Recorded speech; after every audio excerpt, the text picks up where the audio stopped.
When I look at this blue hatchback that's behind me, I like to think that somebody in Nissan's product planning looked at the Honda Fit, thought that's pretty good, let's build one of our own. And a couple of years later, here's what you get. The 2014 Nissan Versa Note SL. And you've got to admit that it looks a lot like the second generation Honda Fit. And that's a good thing if Nissan can get it right. Let's hop behind the wheel of this 2014 Nissan Versa SL with the tech package and see exactly how close they get.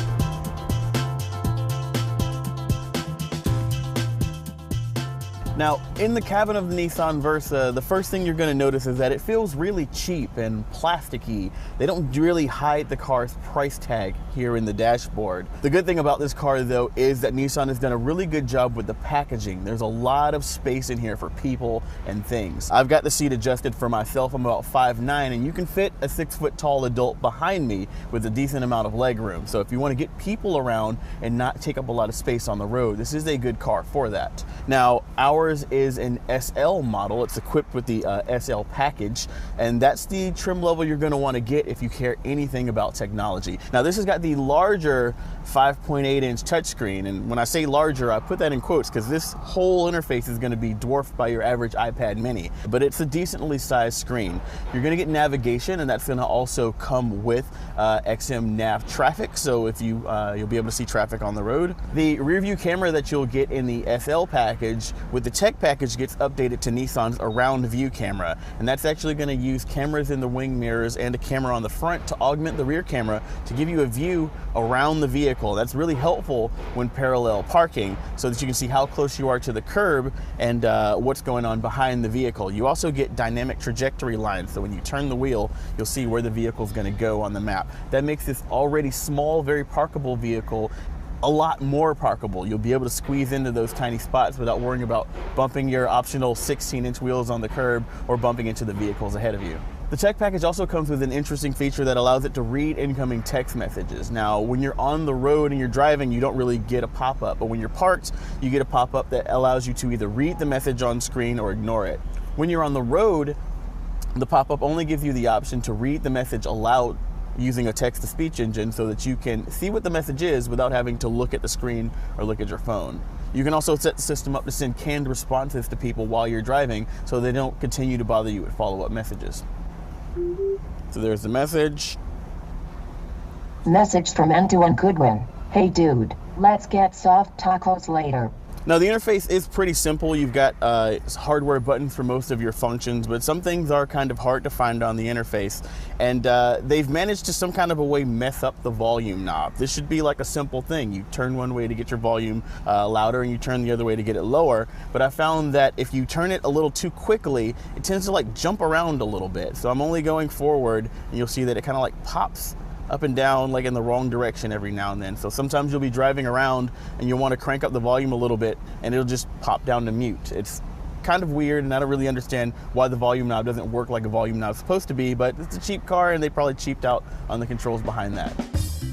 Now, where the Honda Fit has its magic rear row of seats that kind of flips in all kinds of ways to get you more storage space and clearance for your things, the Nissan Versa Note has an interesting feature of its own at the SL trim level. It's called the divide and hide floor. Check this out. It flips up, comes out, and it flips back, right? I know, I'm not impressed either, but it is kind of cool. It gives you a couple of extra inches of vertical space. It gives you a little extra storage area for hiding things like a laptop case underneath there when you're not using the car. And when it's in its upper position, when you fold those seats flat, you get a perfectly flat storage area for long items. So you don't have to worry about things getting hooked over weird inches. It's a interesting feature, but it's not nearly as cool as the Magic Seat, but it's there. Now, under the hood, we've got a 1.6 liter direct injected 4-cylinder engine that's going to do about 109 horsepower and 107 pound-feet of torque. Now, those numbers are so small that Nissan doesn't even put them on the sticker sheet that you'll get on your new Versa Note. Now, what that's going to get you is 31 miles per gallon in the city, 40 on the highway, and 35 combined. And I've found those numbers to be pretty bang on. I've been driving this thing all week in a variety of conditions, and that trip computer hasn't budged from 35 miles per gallon the entire time.